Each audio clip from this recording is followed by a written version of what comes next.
Welcome back to the channel, people. Grizzly post-match reaction to Chelsea 2, Liverpool 1. Liverpool lose for the third time in a row. Second league game in a row where we've conceded in the last minute after making a habit of scoring winners in the last minute. Last minute goals are a humbler, I guess. Wow, where do we start with that? My head's still reeling, my head's still hot. The rest of the big six lads are all buzzing in and around me, doing my head in. And rightly so.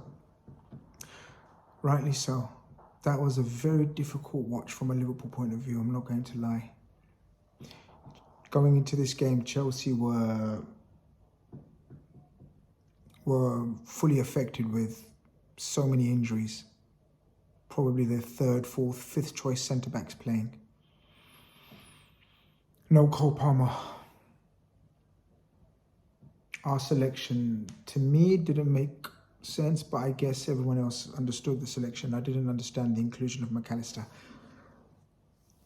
Alexis McAllister is a footballing architect, the brains of this Liverpool team. And when he's on form and fit, he's brilliant. But neither is he in form and neither is he fit. He's a passenger. He's actually a passenger. He's actually struggling to have any form of impact on this Liverpool team right now. And for me, I didn't understand it.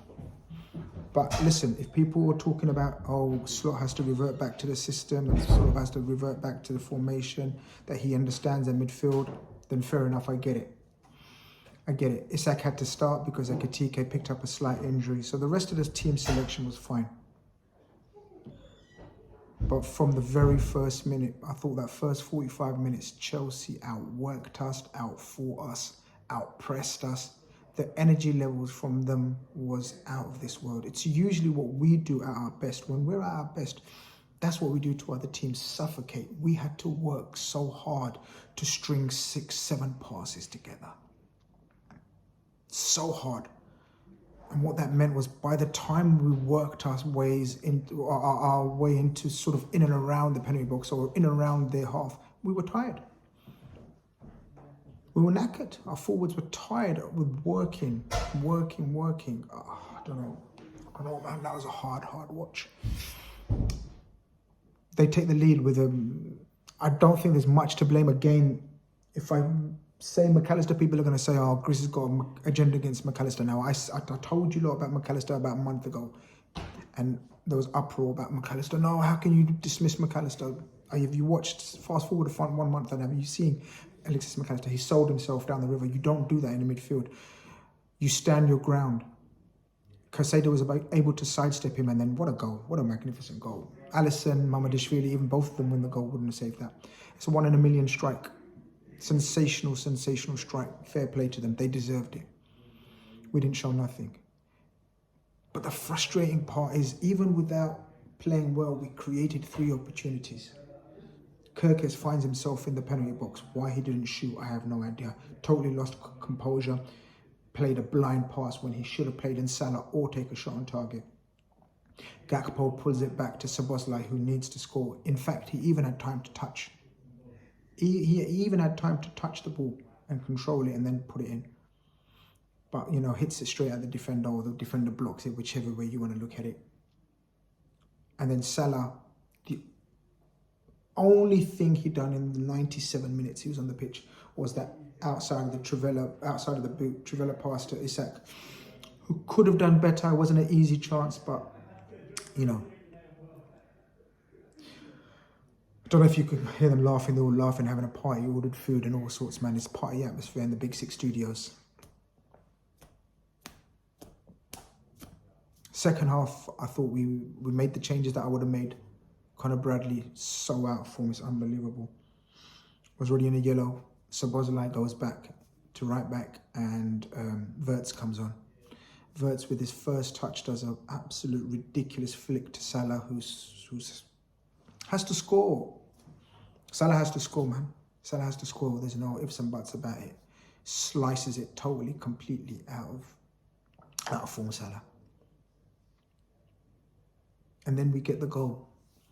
Ball into the box. Isak, at the time I thought, wow, that's one of those Isak touches. But looking back, I don't think he meant it. But Gakpo, awful game overall, but scores the goal. The Dutch clutch, that's what he does. Scores clutch goals for us. But overall, his game was atrocious, man. We're missing Lucho so badly. And the decision not to replace him directly looks like backfiring on us already. And at that stage, there's only one winner.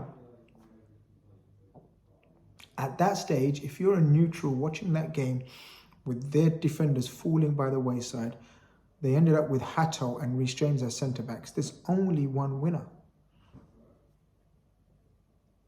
But we died the dog's death at the end. The final 20 minutes was a non-entity, a complete non-entity. We ran out of legs, we ran out of ideas, we ran out of energy, we ran out of composure.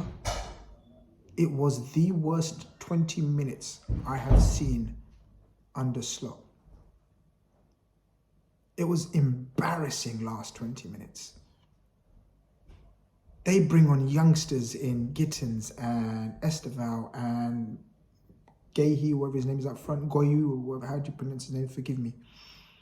Lavia, who hasn't played all season, came on and absolutely dominated the midfield. I was crying for Slot to take off McAllister, but he persevered with him. He brings on Endo, and look, Endo, for all his attributes and everything, struggles to control and pass the ball. I'm going to be honest with you, at the level and skill we require. He just does. And if you don't see it, no problem. I'm not here to argue with you and change your opinion, but I'm here to give my opinion. Endo needs to be replaced in the squad for a far better ball player. Gravenberch went to the back and didn't look comfortable today. Again, it was Szoboszlai. It was literally only Szoboszlai who had the energy, the desire, the work rate, the effort. Everyone else was dead. I've mentioned Maka too many times. I don't want to keep mentioning his name. I thought Curtis Jones was okay when he came on. He could have had more of an influence. He has that one chance near the end, but they deserved it, man. It wasn't even like heartbreak. Of course it was heartbreak, because when you concede in the last minute, it's heartbreak. But they deserved it. It would have been a travesty of justice if they didn't win that game. Fair play to them. They were under the cosh in terms of pressure as well, just like us. They raised their game. We weren't able to raise our game. And now we endure 2 weeks of absolute misery, question marks. Self-reflection, looking at what's gone wrong in the last 3 weeks, 2-3 weeks. Again, going back to the individuals, the seniors in the team, Ibu, again, awful on the ball. I don't know if he picked up an injury. He looked like he was struggling when he got taken off. Mohamed Salah, Gakpo, McAllister. And I'm expecting Isak and Ekitike to raise their game, and Wirtz, because I've given them the opening 6-7 weeks to settle down, but we need to see their quality after the international break. We do. Slot's job is to try to find a formula that fits them all in a compatible situation, but them individuals that I've mentioned have to raise their game at the same time. I don't think Kirkes was that bad. I didn't understand that substitution, and it cost us in the end because Robson fell off. Robson forgets his man in the last kick of the game, and they score. They're just alive all over the pitch. More alive, more alert, more in tune with the game and the tempo of the game. He doesn't bring on Chiesa. Gakpo was almost begging to be taken off, but he doesn't bring on Chiesa. I don't know why. Maybe Chiesa wasn't fully fit because he wasn't in the squad against Galatasaray, because apparently he was unfit. But surely he was fit because he left out young Rio. But as I said, they deserved it at the end. There was only one team pushing to win, which is crazy. Looking at the lineups at the end. Looking at those lineups, that was crazy embarrassing. And I don't often use the word embarrassing and Liverpool in the same sentence. But ladies and gentlemen, those last 20 minutes were embarrassing from a Liverpool fan's point of view. But we have no choice but to go again after the international break. Try to recover, try to gain some form of fitness and form, and see where we go from here. It's a long season. Nothing's done, nothing's decided. But what I have decided now is there will be more scrutiny on every single player. Ladies and gentlemen, like and subscribe if you haven't. Leave your comments, what you thought on the game, down below. There is no man of the match. Caicedo was head and shoulders above everyone else on that pitch. I want to hear your thoughts. Thank you for tuning in. Peace, love, tranquility.